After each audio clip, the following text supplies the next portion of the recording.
உலகத் தமிழர்களுக்கு ஒரு தொலைக்காட்சி தீபம்.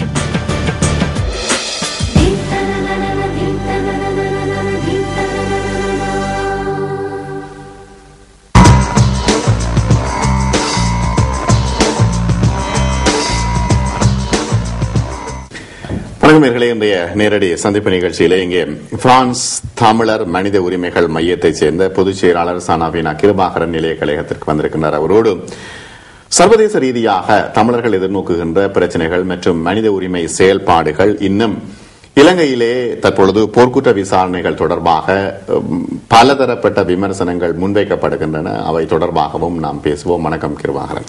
வணக்கம் அனாஸ். வணக்கம் நேயர்களுக்கு. பிரான்ஸ் தமிழர் மனித உரிமை மையம் தமிழர்களுக்கு என்ன செய்கிறது? அதாவது தமிழர் மனித உரிமை மையம் 1990ஆம் ஆண்டு பிரான்சில் ஆரம்பிக்கப்பட்டது. காரணம், நாங்கள் பல அகதிகள் அங்கிருந்து வந்து பொழுது, ஆனால் Amnesty International, Human Rights Watch அந்த நேரத்தில் சில மனித உரிமைகளை செய்தாலும் பல மனித உரிமை வேலைகள் மூல முடக்குகளில் இருந்தது எடுபடவில்லை என்றதை கண்டோம். ஆகையால் நாம் ஒன்றை துவக்கி நாம் அதன் மூலம் சில அறிக்கைகளை விட்டு, பத்திரிகை செய்திகளை விட்டு, அந்த அவர்கள் தவறவிடும் மனித உரிமை மீறல்களை கதைக்கக்கூடியதாக இருக்கும் என்ற அடிப்படையில் தொடங்கி காலப்போக்கில் அது துவங்கும் பொழுது ஒரு சின்னொரு பெட்டி கடை போல் தான் துவங்கியது. காலப்போக்கில் வளர்ச்சி அடைந்து வந்து எத்தனை செயற்பாட்டாளர்கள் ஆரம்பத்தில் இருந்தார்கள்? உண்மையில் முதல் ஆரம்பிக்கும் பொழுது பிரான்சில் மட்டும்தான் நாங்கள் அங்கத்தவர்கள் இருந்தார்கள். பிரான்சில் மட்டும்தான் செயற்பாடுகள் இருந்தது. காரணம், அதை வடிவாக வளர்க்காமல் சர்வதேச ரீதியாக போக முடியாது. ஆனால் நாங்கள் பிரான்சில் மட்டும் செயற்பட்டிருந்தாலும் ஐக்கிய நாடுகள் சபைக்கு செல்வதும், அங்கு உள்ள நிலைமைகளை படிப்பதும், அங்கு என்ன நடக்குது என்றதை பாதிப்பதும், அதே இடத்தில் நமக்கு மனித உரிமை விடயத்தில் அனுபவம் இல்லாதபடியால் அதை பற்றி தொடர்ந்து சர்வதேச சட்டங்கள் பற்றி படிப்பதும், இப்படியான வேலைகளில் அங்கு இருந்தவர்கள் ஈடுபட்டிருந்தோம். அதைத் தொடர்ந்து எத்தனை பேர் நீங்கள் சேர்ந்து ஆரம்பித்தீர்கள்? உண்மையில் அது ஆரம்பிக்கும் பொழுது 5 பேர் தான் ஆரம்பிக்கப்பட்டது. ஆனால் காலப்போக்கில் நாம் பிரான்சில் மட்டுமல்ல வேறு இடங்களிலும் வெளிநாட்டவர்களை எமது அங்கத்தவர்களாக சேர்த்துக் கொண்டோம். அதாவது ஜெர்மன் பிரஜைகள், பிரான்ஸ் பிரஜைகள், பிரித்தானிய பிரஜைகள், சுவிஸ் பிரஜைகள் போன்ற வெளிநாட்டவர்களை எமது அங்கத்தவர்களாக செய்து கொண்டோம். இதைத்தான் பலர் கேட்பார்கள், தமிழர் மனித உரிமைகள் மையம் என்று ஏன் தமிழர் என்று சொல்ல வேண்டும் என்று. அதற்கு பல காரணங்கள் இருந்தது. காரணம், Arab centre for human rights, Chinese centre for human rights, Jewish centre for human rights இருக்கும் பொழுது நாங்களே ஒரு தமிழ் சென்டர் ஃபார் ஹியூமன் ரைட்ஸை வைத்திருக்க முடியாது என்ற அடிப்படையில் இப்ப பல காலகட்டங்களில் நீங்கள் 90ஆம் ஆண்டிலிருந்து வேலை செய்து கொண்டு வருகின்றீர்கள். யுத்த காலம், விடுதலை புலிகளுடைய சமாதான பேச்சுவார்த்தை காலம், அதற்கு பிறகு மிக கடுமையான யுத்தம் நிறைவடைந்த இந்த காலகட்டம், இந்த படிமுறை எப்படி இருக்குது? நீங்கள் என்னென்று பார்க்கிறீங்கள் தமிழர்களுடைய பிரச்சனை? உண்மையில் மனித உரிமைகளை பற்றி நாங்கள் பார்க்கும் பொழுது முதலாவதாக மனித உரிமை, அடுத்ததாக சுயநிர்ணய உரிமை. மனித உரிமையின் பகுதியாகத்தான் சுயநிர்ணய உரிமை இருக்கின்றது. இந்த அடிப்படையில் பார்க்கும் பொழுது மனித உரிமை மீறல்களை நாம் எப்படித்தான் எடுத்துச் சென்றாலும் ஸ்ரீலங்கா அரசினுடைய பிரச்சார வேலைகளுக்கு நாம் நின்று பிடிப்பது மிகவும் கடுமையாக இருக்கின்றது. அது விடுதலை புலிகள் தமது அரசியல் வேலைகளை வெளிநாட்டில் கொண்டிருந்தா என்ன, எம்மை போன்ற வேறு மனித உரிமை அமைப்புகள், மனித உரிமை செயற்பாட்டாளர்கள் வெளிநாடுகளுக்கு கொண்டிருந்தா என்ன, ஸ்ரீலங்காவுடைய செயற்திட்டத்துக்கு பிரச்சார வேலைகளுக்கு நின்று பிடிப்பது மிகவும் கடுமையாக இருக்கின்றது. இதைத்தான் சமாதான காலமாக இருந்த என்ன, போர்க்காலமாக இருந்த என்ன, பல சம்பவங்களை நான் இங்கு குறிப்பிடலாம். பல படுகொலைகளை குறிப்பிடலாம், பல இடப்பெயர்வுகளை குறிப்பிடலாம், பல வேறுபட்ட சம்பவங்களை குறிப்பிடலாம், பல தனிப்பட்டவருடைய பத்திரிகையாளர், வழக்கறிஞர்களுடைய கொலைகளை குறிப்பிடலாம். இவை யாவற்றை நாங்கள் எப்படித்தான் எடுத்துச் சென்றா என்ன, எம்முடன் சேர்ந்து சர்வதேச மனித உரிமைகள் அமைப்புகள் எடுத்துச் சென்றா என்ன, ஏன் கூடுதலாக ஐக்கிய நாடுகள் சபையினுடைய பிரதிநிதிகள் கூட எடுத்துச் சென்றா என்ன, ஸ்ரீலங்காவினுடைய பிரச்சார வேலைகளுக்கு நின்று பிடிப்பது மிகவும் கடினம். இலங்கை அரசாங்கம் புலம்பெயர் தமிழர்களுடைய இந்த பிரச்சார நடவடிக்கைகள் மற்றும் இலங்கை அரசாங்கத்தின் மீது முன்வைக்கப்படுகின்ற குற்றச்சாட்டுகள் தொடர்பாக ஒரு அச்ச நிலைமை இருப்பதாக தெரிகிறது இப்பொழுது. அது சரியா? உண்மையை சொல்லுகின்றேன், இது ஒரு நாடகம்.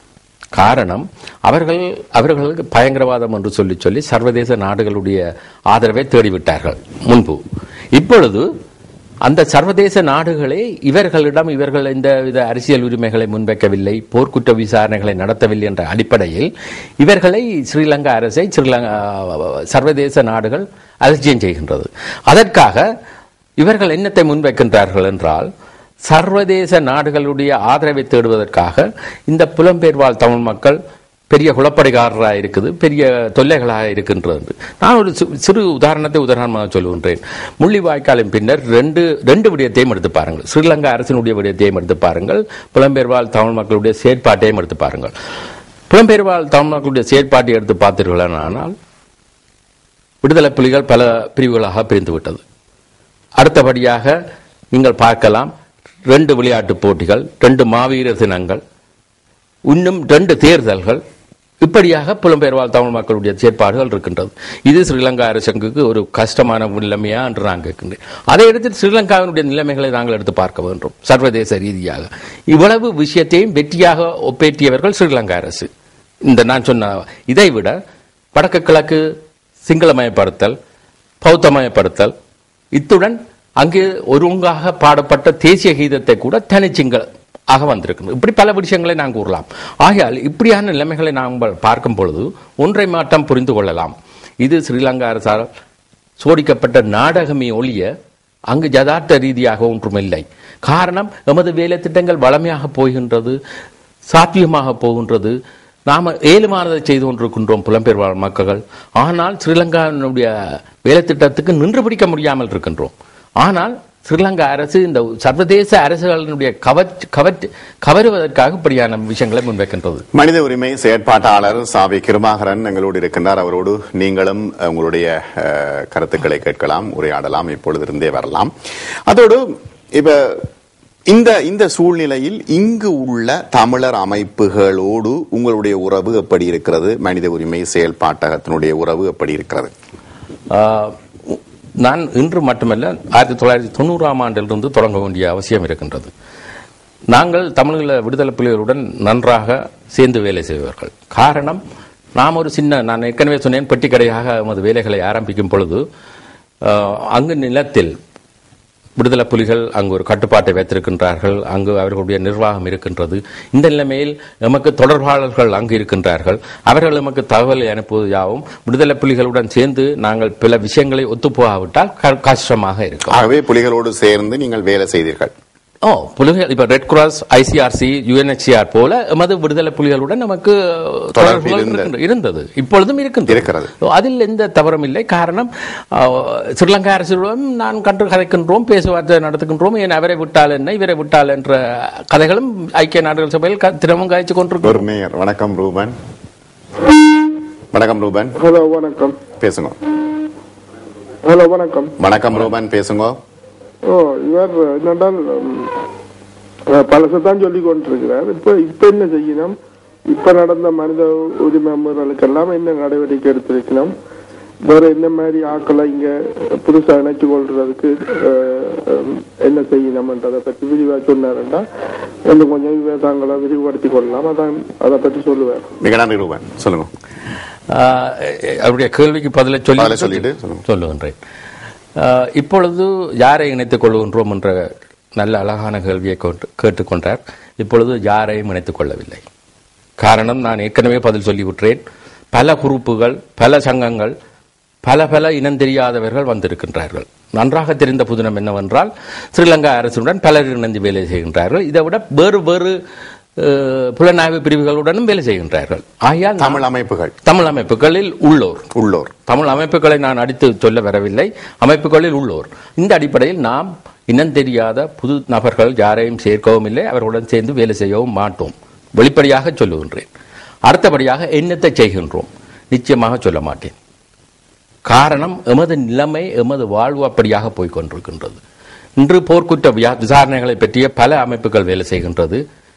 இதை நான் இங்கு வந்து தீபத்தில் சொல்லி பரப்புரை செய்துவிட்டு நான் மார்ச் மாதம் ஜெனீவாவுக்கு போவது கடினம்.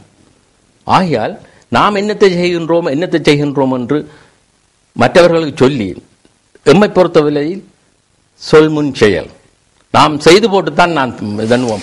பன்கி மூனை சந்திச்சால் என்ன, பன்கி மூனுடைய உதவியாளரை சந்திச்சா என்ன, பிரதமர்களை சந்திச்சா என்ன, சந்தித்து போட்டுத்தான் நாங்கள் சொல்லுவோம். சரி, இப்ப பிரான்ஸ் தமிழர் மனித உரிமை மையம் இவ்வளவு காலமாக செயல்பட்டு கொண்டிருக்கிறது.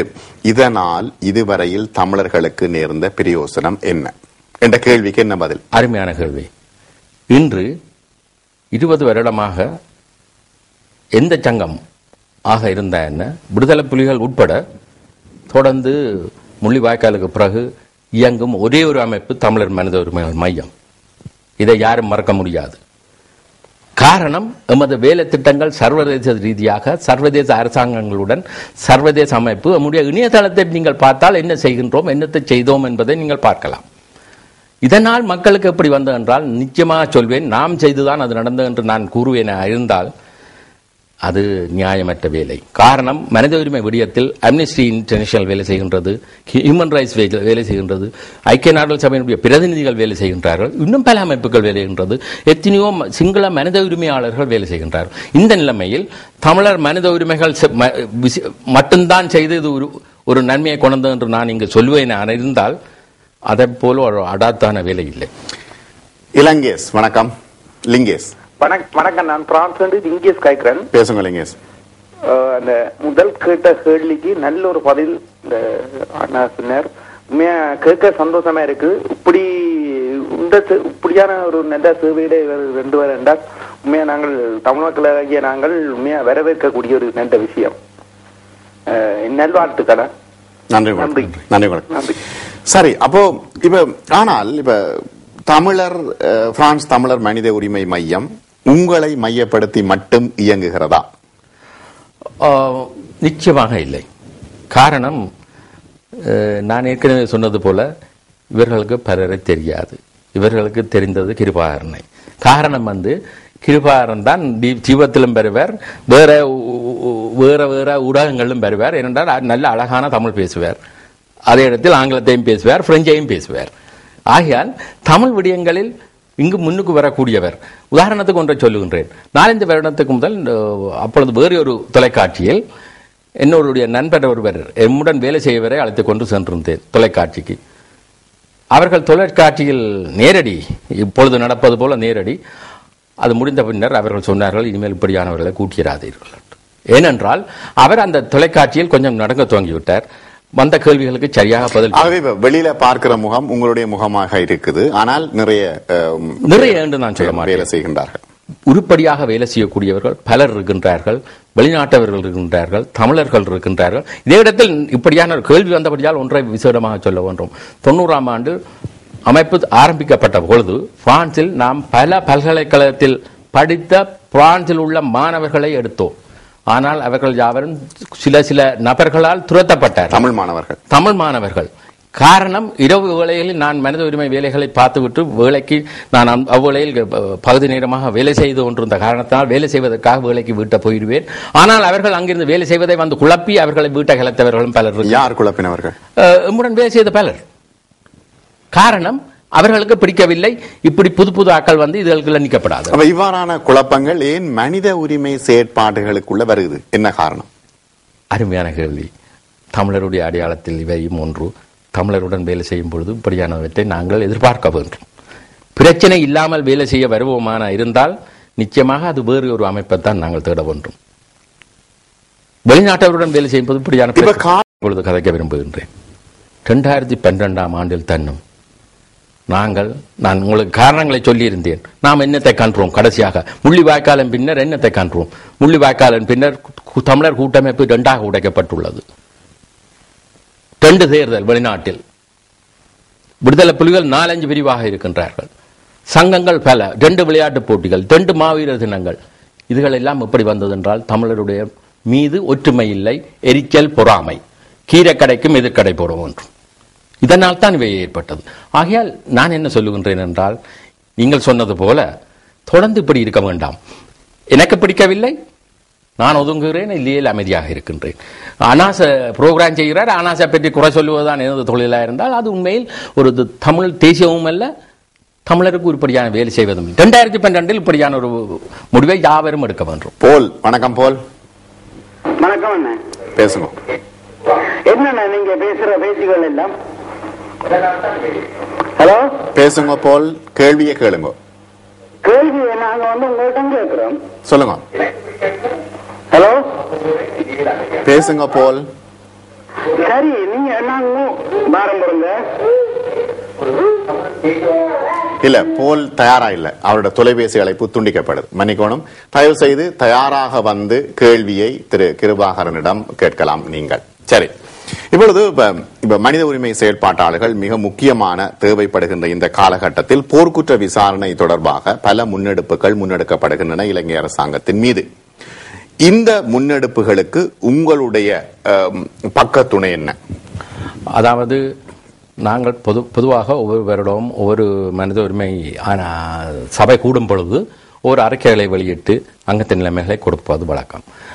ஆனால் என்று ஐக்கிய நாடுகள் சபையினுடைய அறிக்கை வெளிவந்ததோ அன்றிலிருந்து எமது அறிக்கைகளை தயாரிப்பதை நிறுத்தியுள்ளோம். காரணம், அந்த அறிக்கைக்கு முக்கியத்துவம் கொடுத்து அந்த அறிக்கை, உதாரணத்துக்கு ஆப்பிரிக்காவில் உள்ள நாடுகளில் தமிழருடைய பிரச்சனையும் தெரியாது, சில பேருக்கு ஸ்ரீலங்கா எங்கே இருக்குன்னு தெரியாது. அப்படியானவர்களும் சென்று அந்த அறிக்கைகளை கொடுத்து நாங்கள் மட்டுமல்ல வேறு அமைப்புகளும் செய்கின்றது. இப்படியான வேலை திட்டங்களை நீண்ட காலமாக செய்கிறோம். இப்பொழுது போர்க்குற்றம் பற்றிய விடயங்களை நாங்கள் பல நாடுகளுடன் பேசிக் கொண்டிருக்கின்றோம். காரணம், நாடுகளுடைய ஆதரவு இல்லாமல் மனித உரிமை சபையில் ஒன்றும் நிறைவேற்ற முடியாது. ஆகையால் இந்த சபையில் முக்கியமாக மனித உரிமை தமிழர் மீதான போர்க்குற்றங்கள் பற்றி எடுத்து கதைக்கின்றோம்.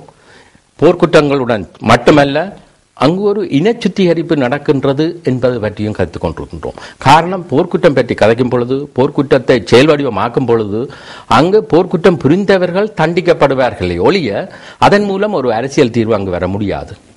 இன சுத்திகரிப்பு, அதாவது ஜினோசைட் அங்கு நடக்குது என்று நிரூபிக்கும் கட்டத்தில் தான் சர்வதேச நாடுகள் அங்கு தலையிட முடியும்.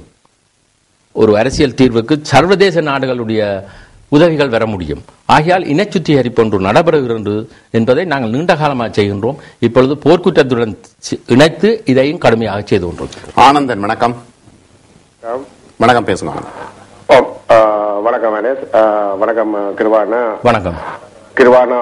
நான் சுவிசில முரணியுடன் வேலை செய்து கொண்டிருந்த காலகட்டத்தில் எங்களை சர்வதேச பொறுப்பாளர் இருந்த லோரன்சில காலத்திலிருந்து எனக்கு கிருபானா எனக்கு தெரியும். அவருடைய அரசியல் வேலை திட்டங்கள் எனக்கு நிறைய தெரியும். எனக்கு அதே நேரம் இன்றைக்கு ஒரு பெருமைக்குரிய விஷயத்தை சொல்லியிருக்கின்ற நாங்கள் தமிழன் மீண்டும் தலைவந்து நிற்கின்றோம் என்று சொன்னால், அங்க ஐக்கிய நாடு சபை உறுப்பினர்களோடையோ அல்லது பிரதம மந்திரிகளோடையோ அல்லது நம் புலிகளோடும் சரி நான் தொடர்பு இருக்கின்றேன் என்ற ஒரு சொல்லை சொல்லி மீண்டும் எங்களை தலைநிறுத்தி வைத்திருக்க நான் அவருக்கு நன்றி கூறிக்கொண்டு, உண்மையிலேயே கிருபானனுடைய அந்த அரசியல் மேம்பாடுகள் எப்படிப்பட்ட அமைகிறது என்று சொன்னால், உண்மையில தேசியத்தினுடைய விடுதலையை நோக்கி, அந்த மக்கள் விடுதலை நோக்கிய பயணத்துக்கான ஒரு மனித உரிமை போராட்டமாக அமைகின்றது. உண்மையில வைகுந்தவாசன் போன்றவர்கள் ஒரு காலத்தில் யுஎன்ஓவிலே எங்களுக்காக குரல் கொடுத்த முதல் ஒரு ஜீவன், இரண்டாவதாக இன்றைக்கு நீண்ட காலமாக எங்களுடைய பிராந்திய அமைப்பு ஒன்று உருவாக்கி ஐக்கிய சபையிலே தன்னால் இயன்றதை குரல் கொடுத்துக் கொண்டிருக்கின்றார்.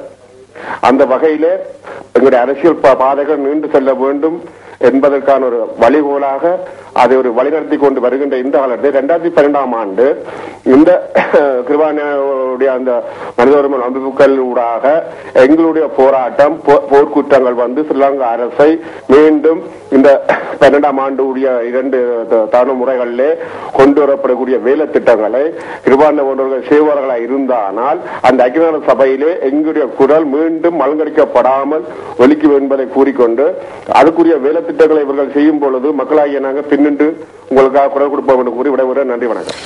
நன்றி, வணக்கம். இப்ப நீங்கள் சொன்னீங்கள் இந்த இன சுத்திகரிப்பு தொடர்பான விடயங்களை முன்னிலைப்படுத்த வேண்டும் என்று. அந்த விடயங்களை முன்னிலைப்படுத்துவதற்கான ஆக்கப்பூர்வமான நடவடிக்கைகளை ஏதாவது மேற்கொள்கின்றீர்களா?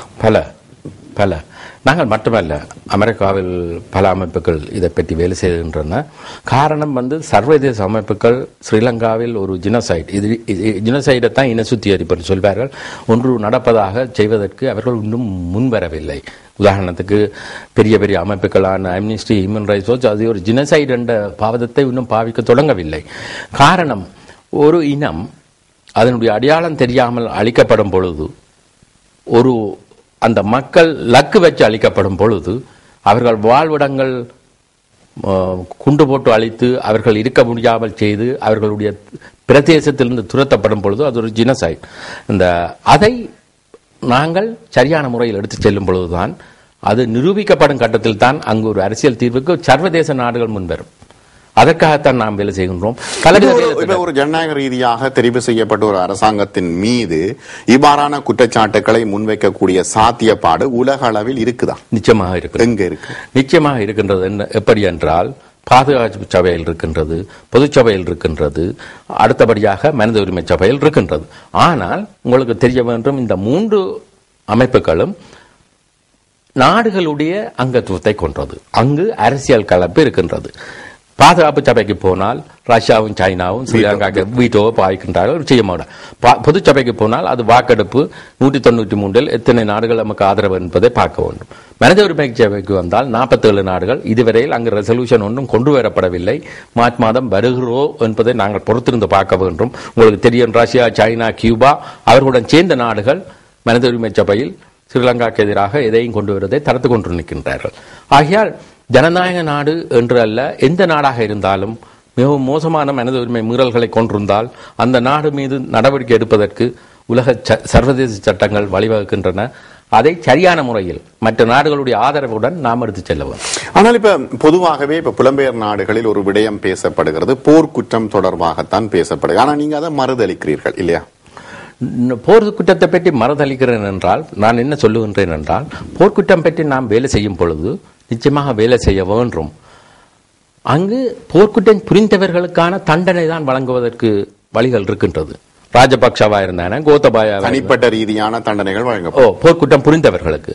ஆனால் அதை வைத்து நாங்கள் அங்கு ஒரு அரசியல் தீர்வை கொண்டு வருவது கடினம்.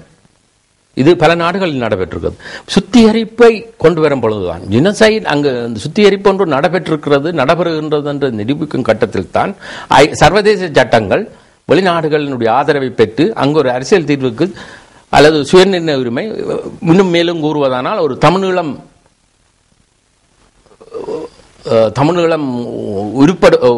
உருவாகுவதற்கு வழிவகுக்கும். இன சுத்திகரிப்பை ஜினோசைடை நிரூபிக்கும் கட்டத்தில். காரணம், தீபத் தீபத்தில் கிழக்கு தீமூர் அங்கு ஒரு ஜினோசைட், அங்கு ஒரு இது நடந்தது என்றது நிரூபிக்கப்பட்டதனால் தான் அப்படியான ஒரு தீர்வை சர்வதேசம் ஆதரித்தது. அடுத்ததாக தென்சூடான், அண்மையில் தென்சூடான், கோசோவா, இவைகள் யாவரும் அங்கு ஒரு இனச்சுத்திரைப்பு நடக்கிறது என்பதை சர்வதேச ரீதியாக நிரூபிக்கப்பட வேண்டும். ஆனா இப்ப கொசோவா, தென்சூடான் போன்றது மாதிரியா இலங்கையினுடைய பிரச்சனை வருது?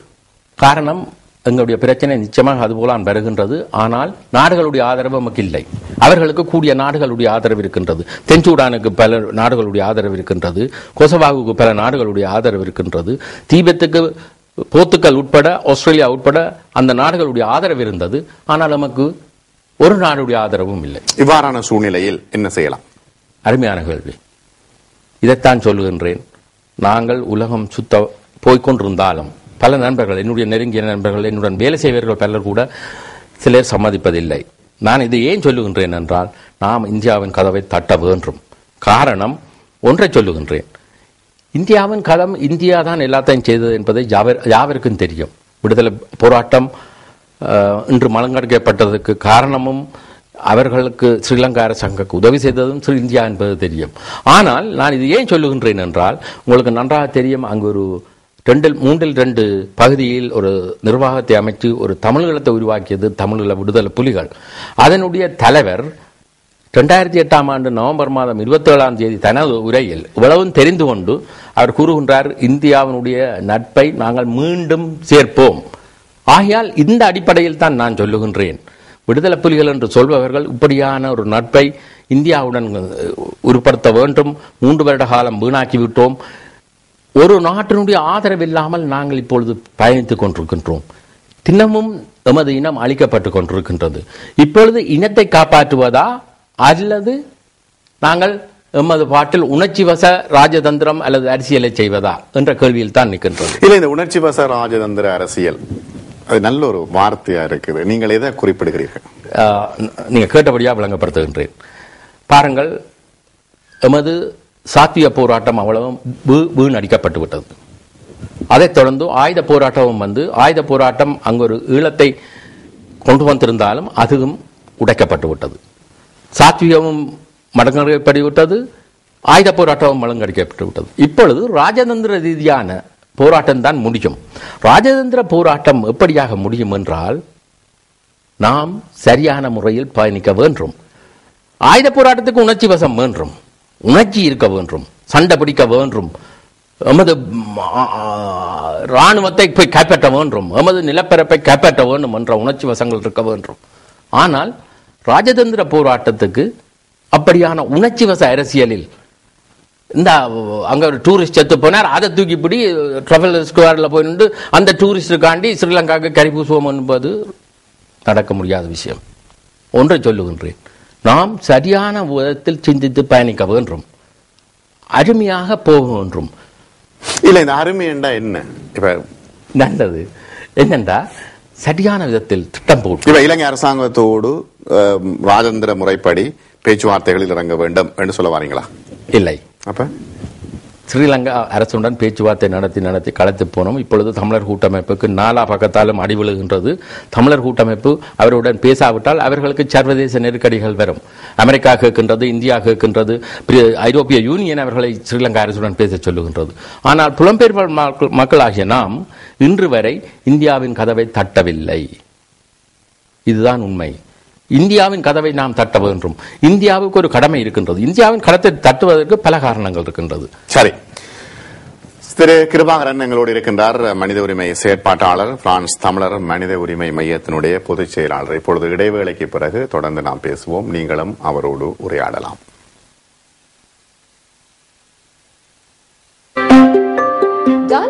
மொபைல் வழங்கும் விசேட சலுகை. ஆன்லைனில் முதல் 2 தடவை அரசியல் முயற்சிகளை நீங்கள் எப்படி பார்க்கிறீர்கள்? பொதுவாக உண்மையில் அரசியல் முயற்சிகள் என்னும் போது அமைப்புக்கு அமைப்பு அரசியலுடைய லக்கு வேறுபடுது. இலக்கு வேறு யாருக்கு? காரணம் பல காரணங்கள் இருக்கின்றது. அது என்ன நடக்கும்? அது பாதிப்பு ஏற்படுத்துமா? என்ன உண்மையில் அரசியல் லக்கண்ணும் பொழுது முதல் என்னுடைய கருத்தை சொல்லிவிட்டு அந்த அமைப்புகளை பெரிய சுருக்கமாக சொல்லுவேன். என்னை பொறுத்தவரையில் என்னுடைய தற்போதைய சிந்தனை, முள்ளிவாய்க்காலுக்கு பின்னுக்கு உள்ள சிந்தனை என்னவென்றால், நாம் கூடிய அளவு இந்தியாவின் கதவை தட்டி தமிழர்களால் ஏற்கப்படாவிட்டாலும் அந்த இந்தியன் உடன்படிக்கையை நடைமுறைப்படுத்துவதன் மூலம் எமது இனத்தை காப்பாற்ற முடியும். ஆனால் தமிழீழம் என்ற லட்சியம் எமது மனதில் இருக்கலாம். இது ஏன் சொல்லுகின்றேன் என்பதையும் இங்கு நாம் விளங்கப்படுத்த வேண்டும். பாருங்கள், டோனி பிளேயர் இங்கு பிரித்தானியாவுக்கு பிரதமராக வந்தது பின்னர் தான் ஸ்கொட்லாந்து தேசத்துக்கு ஒரு பாராளுமன்றம் கொடுக்கப்பட்டது. அதாவது 94ஆம் ஆண்டு. இன்று அந்த ஸ்கொட்லாந்து மக்கள் இன்று என்ன கேட்கின்றார்கள் என்றால் ரிஃபரண்டம், நாங்கள் பிரிந்து செல்வதற்கு. 94ஆம் ஆண்டு. அதே இடத்தில் எங்களுடைய சரித்திரத்தை நாம் பார்ப்போமானால் 87ஆம் ஆண்டு இலங்கை இந்திய ஒப்பந்தம், தமிழருக்கு விருப்பமில்லாவிட்டாலும் இலங்கை இந்திய ஒப்பந்தத்தின்படி வடக்கு கிழக்கு இணைந்திருக்கின்றது. அங்கு ஒரு தமிழர் முதலமைச்சராகவும் திருவண்ணாமலையில் அந்த தலைமைச் செயலகம் இருக்கக்கூடியதாக வந்திருக்கின்றது. அதை ஏற்கவும் இல்லை, அது அப்படியே கைவிடப்பட்டு விட்டது. ஆகையால் இந்தியாவுக்கு ஒரு கடமை இருக்கு, அதை கொண்டு வேண்டும். இதை நான் தவறென்றும் சொல்லவில்லை. ஆனால் அப்படியான ஒரு சந்தர்ப்பத்தை நாம் நீண்டகால நோக்கில் பார்க்கவில்லை. அவ்வேளையில் அது ஒரு தவறு. யார் பார்க்கல? பொதுவாக மக்கள் அதுக்கு ஆதரவு கொடுத்திருந்தால் நிச்சயமாக விடுதலை புலிகள் முழுக்க ஏற்றிருப்பார்கள். மக்களிடம் பெரிய ஆதரவு இருக்கின்றது. மக்கள் சொல்வதைத்தான் விடுதலை புலிகள் செய்திருக்கின்றார்கள். மக்களுடைய ஆதரவு எந்த சந்தர்ப்பத்தில் மக்கள் சொல்வதை விடுதலை புலிகள் செய்திருக்கிறார்கள்? நல்ல அருமையான கேள்வி. நான் ஒன்றை சொல்லுகின்றேன். நான் திரும்ப எங்கும் சொல்லி வருவது என்னென்றால், விடுதலை புலிகளுக்கு 100க்கு 100 ஆதரவு இருக்கின்றதை விடுதலை புலிகளும் ஏற்கவில்லை. அதை நான் ஒத்துக்கொள்கின்றேன். என்னை பொறுத்தவரையில் பல இடங்களில் சென்றபடியால் 70% 75% தமிழ் மக்கள் விடுதலை புலிகளுக்கு ஆதரவளிக்கின்றார்கள். ஏன் என்பதையும் சொல்லுகின்றேன். இவர்கள் ஒரே ஒரு அமைப்பு தான் தமிழருக்கு தீர்வு தமிழீழம் என்பதை நீண்ட காலமாக ஏற்றுக்கொண்டு அதற்காக போராடி அதற்காக பெரிய உயிரிழப்புகளையும் கொடுத்தவர்கள். மற்றவர்கள் தமிழீழம் என்ற கொள்கையில் தொடங்கி எங்கெங்கு எல்லாம் போய் எண்ணுவத்தில் முடிந்துவிட்டது. ஆகையால் தான் சொல்லுகின்றேன், மக்களுடைய ஆதரவு இருந்தபடியால் தான் அவர்கள் அப்படி நிலைக்கக்கூடியதாக இருந்தது.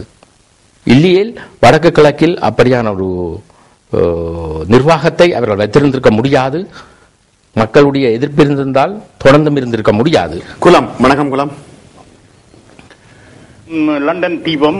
இனிய மாலை வணக்கம் கிருபா. ஜெர்மனியிலிருந்து குளம். வணக்கம். சொல்லுங்க. கடந்த வருடம் ஜெனீவாவில் மனித உரிமை சபை கூட்டம் நடந்த சமயம் ஸ்ரீலங்கா அரசு தமிழர் தேசிய கூட்டமைப்பு கூட்டங்கள் நடந்து கொண்டிருந்தன. LLRC அறிக்கையும் வெளிவரவில்லை. காலத்தை இழுத்தடித்தார்கள். இனி இவ்வருடம் மார்ச் மாதம் ஜெனீவாவில் மீண்டும் ஒரு மனித உரிமை சபைக்கு மகாநாடு நடக்கவுள்ள காலகட்டத்தில் எதிர்வரும் 17ஆம் தேதி கூட்டம் தொடர்ச்சியாக மார்ச் மாதத்தை மேவ போகின்றது. ஒன்றும் ஈட்டில் நடைபெறப் போவதில்லை இலங்கையில். இதை பற்றி உங்கள் கருத்தையும், மற்றது இந்தியா வந்து தீர்க்கலாம் என்று கூறுகிறீர்கள். இந்தியா நமக்கு சுதந்திரம் கொடுக்கவில்லையே. சுதந்திரம் கொடுத்த நாடு இப்பொழுதும் இருக்கிறது பிரித்தானியா தான். ஆனால் நாங்கள் ஏன் பிரித்தானியாவுக்கு அழுத்தம் தெரிவிக்க முடியாது? உங்கள் கருத்தை அறிய விரும்புகின்றோம். நன்றி, வணக்கம். நன்றிக்குளம். அதாவது அவருடைய கேள்வி நல்ல கேள்வி. பிரித்தானியா தான் நமக்கு சுதந்திரம் தந்தது. ஆனால் நான் யதார்த்த ரீதியா ஒன்றை பார்ப்போமானால், உதாரணத்துக்கு 87ஆம் ஆண்டியே திரும்ப எடுக்கின்றேன். இலங்கை இந்திய ஒப்பந்தத்தில் ஜே.ஆர். ஜெயவர்தனா கையெழுத்தும் போடும் பொழுது சிங்கள மக்கள் பஸ்ஸுகளை எரித்து கொழும்பை எரித்து பெரிய ஆர்ப்பாட்டம், JVP எல்லாம். அப்பொழுது ஜே.ஆர். ஜெயவர்தனாவால் ஒரு பொதுக்கூட்டத்தில் சொல்லப்பட்ட ஒரு கருத்தை தான் நான் இங்கு சொல்ல வேண்டும். அவர் சொன்னார், அமெரிக்காவுக்கு சென்று ஆயுதம் கேட்டோம், பிரித்தானியாவுக்கு சென்று ஆயுதம் கேட்டோம், ஐரோப்பிய நாடுகளில் பல இடங்களில் ஆயுதங்களை கேட்டோம் விடுதலை புலிகளை அடக்குவதற்கு. அவர் சொல்லிவிட்டார்கள், இந்தியா ஓம்பட்டால் தருகின்றோம் என்று. இந்தியா தான் அங்கு முடிவெடுக்கும் நாடாக ஜே.ஆர். ஜெயவர்தனாவுக்கு இருந்த தொல்லியால் தான் அந்த இலங்கை இந்திய ஒப்பந்தத்தை அவ்வேளையில் அவர் ஏற்றுக்கொண்டார். அதுபோல் நான் என்ன சொல்லுகின்றேன் என்றால், இங்கு இந்தியா அங்கு எங்களுக்கு எப்பொழுதும் தடையாக அல்ல ஒரு சிக்கலாக இருக்குமா இருந்தால் எதுவும் நடக்கப் போறதில்லை. இது என்னுடைய விருப்பம் அல்ல. இதுதான் யதார்த்தம், இதுதான் சரித்திரம். இந்த சரித்திரத்தை நாங்கள் திரும்பி பார்க்க வேண்டும். இதற்காகத்தான் நான் முன்பு சொன்னேன், உணர்ச்சி வச அரசியல் மிகவும் கடினம்.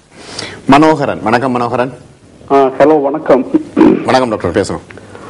நான் இப்ப கலைக்கிற விஷயம் வந்து கிருபா சொன்னதோட சில விஷயத்த எப்ப யோசிக்கிறேன். என்ன விஷயம்டா, நாங்கள் கலைக்கிற யுனைடெட் நேஷன் வந்து ஒரு வேர்ல்ட்லயே ஒரு அன்டெமோக்ராட்டிக் ஆர்கனைசேஷன். அதுதான் ஏன் சொல்றேன் என்று சொன்னால், இன்றைக்கு இந்தியா சைனா மாதிரி 1200-300 மில்லியன் பீப்புள் இருக்கிற நாட்டுக்கும் ஒரு ஓட் தான். சிங்கப்பூர் மாதிரி 2 மில்லியன் பீப்புள் இருக்கிற நாட்டுக்கும் ஒரு ஓட் தான். அல்லது ஈஸ்ட் திமோர் மாதிரி 250,000 பீப்புள் இருக்கிற நாட்டுக்கும் ஒரு ஓட் தான். ஆனபடியால் இது வந்து இந்த வேர்ல்ட் அன்டெமோக்ராட்டிக் ஆர்கனைசேஷன் தான் யுனைடெட் நேஷன் தான். அதுல இருக்கிற யுனைடெட் நேஷன் செக்யூரிட்டி கவுன்சில பாத்தீங்க என்றால், யூரோப்ல 3 பேர், அமெரிக்கா 4, சைனா 5. அது கூட இந்த வேர்ல்ட் வைட் அப்பா கேட்க ஆப்பிரிக்காக்கோ ஏசியாக்கோ வந்து இந்த பாப்புலேஷன் வைஸ்ல இந்தியா மாதிரி கண்ட்ரிக்கெல்லாம் கொடுக்கல.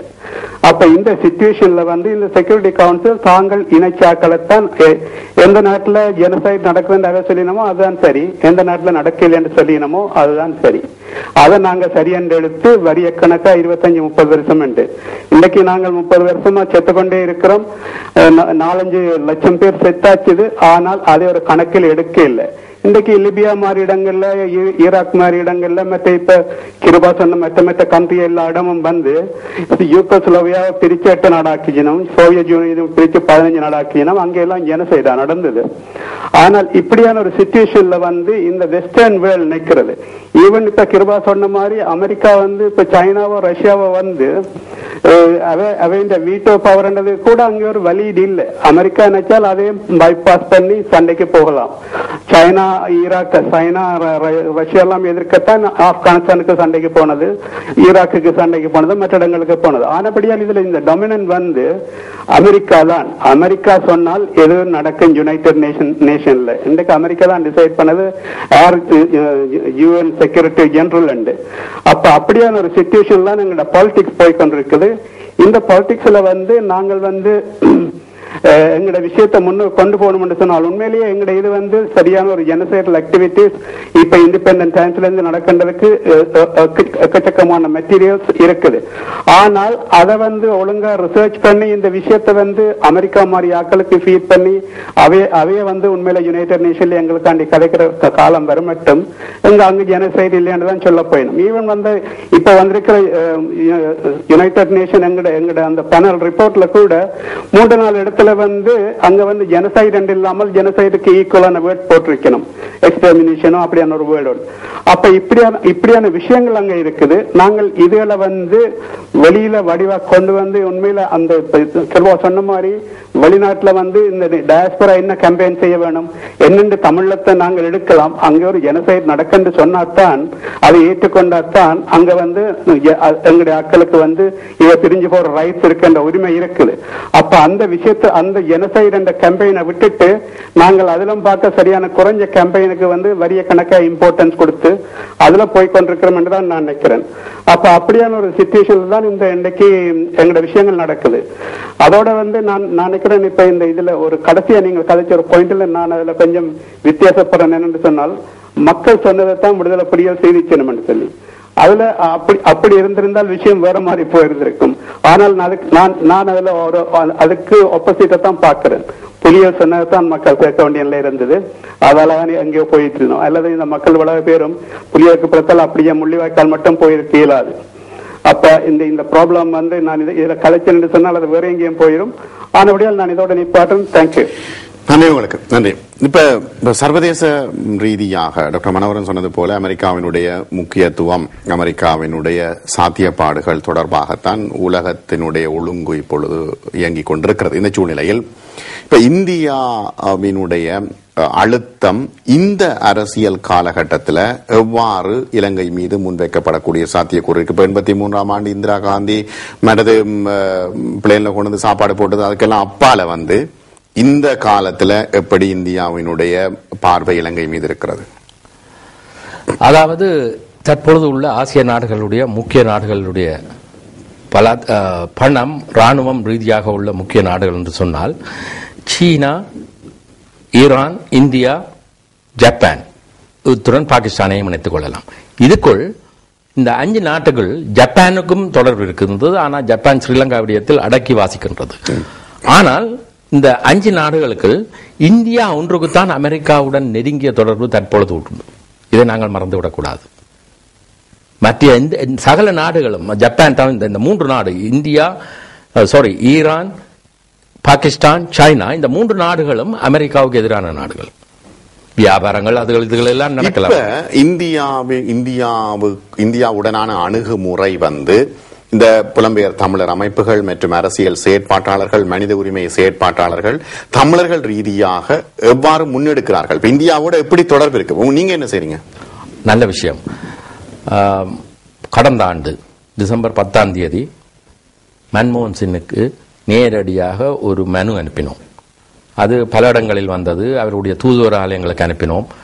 அவர்கள் அதில் சில விஷயங்கள் கொஞ்சம் கடுமையாக எழுதப்பட்டு விட்டது. என்னென்றால், நீங்கள் போரை முன்னெடுத்தீங்கள், அதை இனி மறந்து ஒரு மக்களுக்குரிய உரிமைகளை கொடுப்பதற்கு முன்னுக்கு பாருங்கள் என்று. நீங்க எழுதினீங்களா? எழுதினேன். அது சகல பத்திரிகையிலும் வந்தது, ஆங்கில இன்டர்நெட்லையும் வந்தது. கொழும்பில் சுருக்கமாக போட்டார்கள் 2 லைனில். TCHR இப்படி ஒரு மனுவான தொடர்பு எப்படி இருக்குது? சரி, முதல்ல கிஷோர். வணக்கம் கிஷோர். வணக்கம் கிஷோர். வணக்கம். இல்ல, அவர தொலைபேசி இல்ல. சரி, சொல்லுங்க. அரசாங்க பிரதிநிதிகளுக்கும் உங்களுக்குமான தொடர்பு எப்படி இருக்குது இந்த தமிழர் பிரச்சனைகளில்? அதாவது கூட்ட நேரங்களில் நாங்கள் அங்கு போகும் பலரும் எங்க UN மனித உரிமை சபையில் கடுமையாக விவாதிப்பது. இப்பொழுது அண்மை காலத்தில் பலர் வருகின்றார்கள். முன்பு தனியாக அதே என்னுடன் ஒரு முறை ஃபாதர் SJ இம்மானுவேலும் இருந்தார். அப்பொழுது அவர்களில் 5 அமைச்சர்கள், ரம்புகல, டாக்டர் தேவானந்தா, மஹிந்த சமரசிங்க, செனிவரட்னா, மற்றது மஹிந்த ராஜபக்சனுடைய செயலாளர், இவர்கள் ஒரு கூட்டத்தை வைத்தார்கள். டேன் டேத்லாக்காவும் இருந்தார். அப்பொழுது டாக்டர் தேவானந்தா மனித உரிமை பற்றி கதைத்தார்.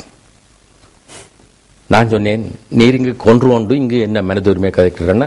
அவரால் என்னுடன் விவாதிக்க முடியவில்லை. உடனடியாக அவருக்காக ரம்புகளை வந்தார் அவருக்கு உதவிக்கு. நான் அவருடனும் விவாதித்தேன். கூட்டம் குழம்பி விட்டது. பிறகு ஜிஎல் பீரிஸ் வந்திருந்தார். ஆனால் இதை ஏன் சொல்லுகின்றேன் என்றால், ஜிஎல் பீரிஸுடன் இப்படி ஒரு விவாதம் நடந்தது. இப்படியாக கூட்ட வேளைகளில், சந்தர்ப்பம் உள்ள வேளைகளில் நாங்கள் பல ராஜதந்திரிகளுக்கு முன்னுக்கு, பல மனித உரிமை செயலாளர்கள் முன்னுக்கு சரியான விவாதங்களை முன்னுக்கு வைப்போம், கதைப்போம். மற்றபடி கொரிடோரில் சந்திக்கும் பொழுது வணக்கம் சொல்வதில் எந்த இதுவும் இல்லை. விடுதலை புலிகள் இவ்வளவு பெரிய போரை நடத்தினவர்களே அவர்களுடன் மேசையில் இருந்து கதைத்தவர்கள், பல விடயங்களை உரையாடியவர்கள். ஆகையால் நாம் கொரிடோரில் காணும் பொழுது அல்லது கஃபேட்டேரியாவில் காணும் போதும் வணக்கம் சொல்வது இப்படியான இதுகள் இருக்கின்றது. ஆனால் இலங்கை அரசாங்கத்துடன் மனித உரிமை, உங்களுடைய மனித உரிமை மையம் ஏதாவது தொடர்பு வச்சிருக்கா? நிச்சயமாக இல்லை. பாபு வணக்கம். வணக்கம் பாபு. வணக்கம், பேசுங்க. முதல் வணக்கம். எனக்கு அனைத்துக்கும் கிருபா அண்ணாக்கும் எனது புத்தாண்டு வாழ்த்துக்களை தெரிவித்துக் கொண்டு, எனக்குள்ள ஒரு சில ஐயப்பாடுகள் நீண்ட கால தொலைதூரத்தில் கேட்டுக்கொண்டே இருக்கிறேன். நீண்ட காலமாக இவர் எங்கள தமிழ் இனத்துக்காக பெரும் பாடுபட்டதை நாங்கள் ஒத்துக்கொள்ளுகிறோம். எல்லா தமிழ் மக்கள் டிவியிலும் எங்களுக்கு ஒரு நம்பிக்கை ஒன்று இருக்கிறது. ஆனால் சில கேள்விகள்ல மட்டும் எங்களுக்கு ஒரு ஐயப்பாடுகள் நிறைய வந்து தொடர்ந்து ஒவ்வொரு பேச்சுக்கள்லையும் ஒவ்வொரு இதுகள்லையும் மன திருத்தங்களும் மனக்குழப்பங்களும் வந்து கொண்டே இருக்கு. உதாரணமாக நான் கேட்கும்போது, இப்ப ஒரு காலத்தில், இப்ப ஒரு சற்று காலத்துக்கு முன்பம் நாங்கள் எங்களோட மாவீரர்கள் ரெண்டா பிரிஞ்சு அப்படி ஒன்று படுங்கு சொல்லி எல்லாம் ஒரு சொல்லுங்க. இல்ல, அவர தொலைபேசி அழைப்பு கிடைக்கல. சரி, இப்ப இந்த இடத்துல வந்து இவ்வாறான சூழ்நிலையில் இங்கிருக்கின்ற நாடு கடந்த தமிழீழ அரசாங்கம் போன்ற அமைப்புகளினுடைய நடவடிக்கைகள் இவ இலங்கை அரசாங்கத்திற்கு ஏதாவது அழுத்தத்தை கொடுக்கக்கூடியதாக இருக்கிறதா? இது என்ன பிரயோசனம் என்று நீங்கள் நினைக்கிறீர்கள்? ஆனா அருமையான கேள்வி. நான் இதற்கு மன்னிக்க வேண்டும், நான் இதற்கு பதில் சொல்ல வரவில்லை. என்ன காரணத்தையும் சொல்லுகின்றேன். இங்கு நான் ஏற்கனவே சொன்னேன், நாடு கடந்த அரசாக இருந்த என்ன, வேறு அரசாக இருந்த என்ன, வேறு அமைப்பாக இருந்தான எல்லாம் விடுதலை புலிகள். இவ எல்லாரும் ஒன்றாக இருந்தவர்கள். இப்பொழுது பிரிந்து ஒவ்வொருத்தரும் வேறு வேறு வேலை திட்டத்தை எடுப்பவர்கள். நான் யார் என்ன வேலை திட்டத்தை எடுத்தாலும் நீங்கள் எடுத்துக்கொள்ளுங்கள். இதுக்கு கருத்து சொல்ல போனால் நாளைக்கு இணையதளங்கள் ஆயத்தமாக இருக்கும். ஆகையால் நான் உங்களுடைய கேள்வியில் நான் பிழை சொல்லவில்லை. இப்ப நாடு கடந்த தமிழீழ அரசாங்கம் பிரயோசனமா இல்லையா? என்னென்றால், நான் நேரடியாக நாடு கடந்த அரசாங்கத்தை பற்றி சொல்லாமல் பொதுவாக சொல்லுகின்றேன். வேறு வேறு வேலை திட்டங்களை சகல அமைப்புகளும் எடுக்கின்றன. இது எப்படியாக இருக்கின்றன என்றால், நான் உங்களுக்கு சிங்கள பத்திரிகை ஒன்று கொடுத்த பதிலேயே உங்களுக்கு சொல்லுகின்றேன். பாருங்கள், 5 தான் ஒரு கேள்விக்கு மறுமொழி. இந்த 5 வந்து 3 5 4 1 5 2 2 பிறகு 1 சேர்த்தாலும் 5 என்ற மறுமொழி தான் வருகின்றது. இவர்கள் எல்லாரும் தமிழ் ஈழத்தை தான் பெற வேண்டும் என்ற லட்சியத்தை கொண்டிருக்கிறார்கள். ஆனால் அவர்கள் பயணிக்கும் பாதைகள் வேறுபடுகின்றது. சரிதானே? இதனால் எனக்கு பிடிக்காதவருக்கு உடனடியாக சேறு பூசுவதும் இதுகளும் நடந்து கொண்டிருக்கின்றது. எனக்கும் தான் பூசப்படுகின்றது, நான் இல்லை என்று சொல்லவில்லை. ஆகையால் நான் இதுக்கு கருத்து சொன்னேன். ஆனால் உங்களுடைய கேள்வி திறமான கேள்வி, நான் தப்பிக்கொள்ள பார்க்கின்றேன். இவ்வளவுதான். அவர்களிடமிருந்து, நண்பர்களிடமிருந்து. இது எல்லாரும் ஒரே நண்பர்கள், இவர்கள் யாரும் எதிரிகள் அல்ல. இதுதான் எங்களுக்கு உள்ள கவலை.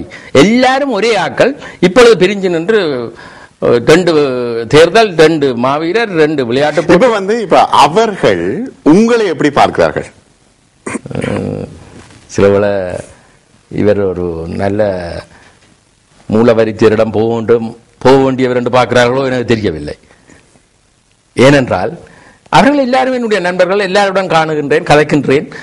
ஆனால் சில பேருடைய போக்கு இப்படி போவோம் அப்படி போவோம். நான் எதுக்கும் மாட்டிக்கொள்ள விரும்பவில்லை. பொஸ்கோ வணக்கம். பொஸ்கோ. ஹலோ, வணக்கம். பேசுங்க. புத்தாண்டு வாழ்த்துக்கள். வாழ்த்துக்கள் உங்களுக்கு. கிருபா புத்தாண்டு வாழ்த்துக்கள். முதல்ல உங்களோட தொலைக்காட்சி சத்தத்தை குறைங்க, இல்லாட்டி பேச இல்லாது. இப்ப நிச்சயமாக நான் குறைக்கிறேன், நேரம் போதாம இருக்கு. ஓகே, பேசுங்க.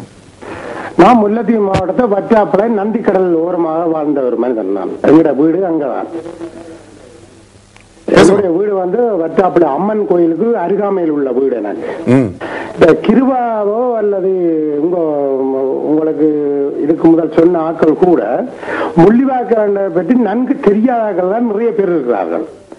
நாங்கள் எங்கட வட்டாப்பளை அம்மன் கோயில இருந்து அங்கால பார்க்கும் போது அந்த முள்ளிவாய்க்கால போற வாகனம் முழுக்க எங்களுக்கு தெரியும். நாங்கள் அப்படியான ஒரு என்னன்னு சொல்ற, நாங்கள் ஒரு ஒற்றுமையாக வாழ்ந்த ஒரு முள்ளிவாய்க்காலோ வட்டாப்பள்ளியோ ஒன்று பிரிவில்லாமல் வாழ்ந்தார்கள். முள்ளிவாய்க்கால் என்று இன்று வரைக்கும் நீங்க படிச்ச காலத்துல கூட முள்ளிவாய்க்கால் என்ற பேரை அறிஞ்சிருப்பீங்களா? இல்ல. இன்றைக்கு அனசு கேள்வி கேட்டார். நிச்சயமா நான் வரவேற்கிறேன். இந்த நாடு கடந்த தமிழீழ அரசு வந்து இன்றைக்கு வந்து இதை பற்றி இன்றைய கூட்டணிக்கு சில விஷயங்கள் வந்து அங்க நடக்க போறதாக நாங்கள் இந்த தீவன் தொலைக்காட்சி ஊடாகவும் மற்ற ஜிடிவி ஊடாகவும் நாங்கள் சில விஷயங்களை அறிஞ்சு கொண்டிருக்கிறோம். இதுல வந்து அவர் சில கேள்வி கேட்கும் போது அதை அவர் வந்து மலைக்கெடுக்கப்படுறார். ஏன் என்னத்துக்காக? சரியான முறையில தமிழர் எல்லாரும் ஒற்றுமையா வாழணும். சரி, தற்சமயம் எங்கட நாடு எங்கட கிராமம் என்று சொல்லும் போது நான் என்னுடைய அந்த பாதிக்கப்பட்ட ஒரு மனிதனண்டபடியா நான் கேட்கிறேன், எங்களுக்கு நல்ல விடிவு கிடைக்குமான்றதை பற்றி தீர்வாளர்களிடம் நான் கேட்கிறேன். மிக நன்றி உங்களுக்கு. மிக நன்றி உங்களுக்கு. இப்ப எல்லோருடைய மன உணர்வுகளும் இப்படித்தான். தமிழர்களுக்கு ஒரு முழுமையான விடிவு கிடைக்க வேண்டும் என்ற எதிர்பார்ப்போடு இருக்கிறார்கள்.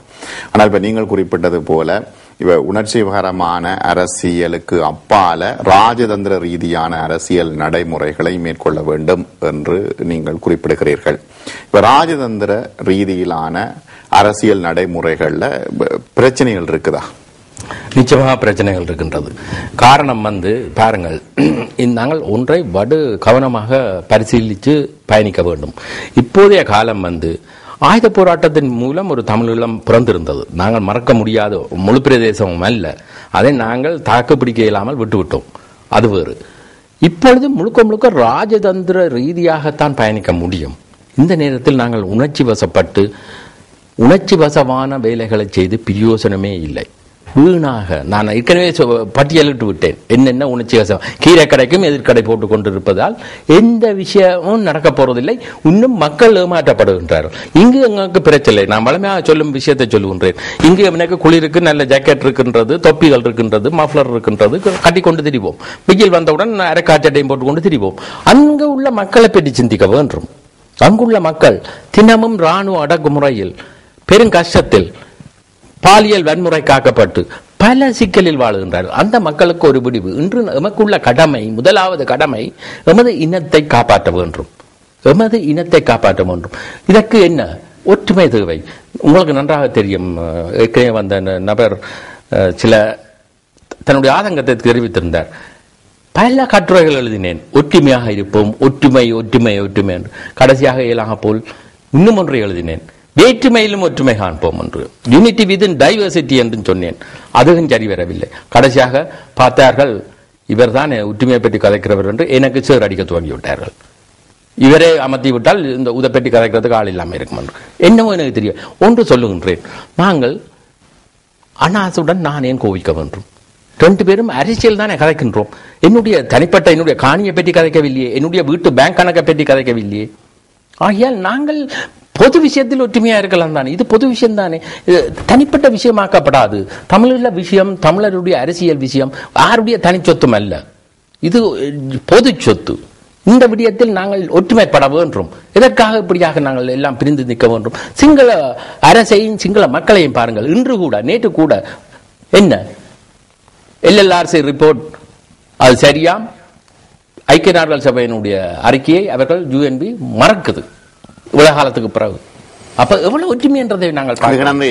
கிருபாகரன், இந்த நேரடி சந்திப்பு நிகழ்ச்சியில் கலந்து கொண்டு உங்களுடைய கருத்துக்களை தெரிவித்தமைக்கு நன்றி. மீண்டும் சந்திப்போம். வணக்கம். நன்றி அண்ணா. நன்றி நேயர்களுக்கு வணக்கம். இத்தோடு இந்த சந்திப்பு நிகழ்ச்சியை நிறைவு செய்து கொள்வோம். வணக்கம் நேயர்களே.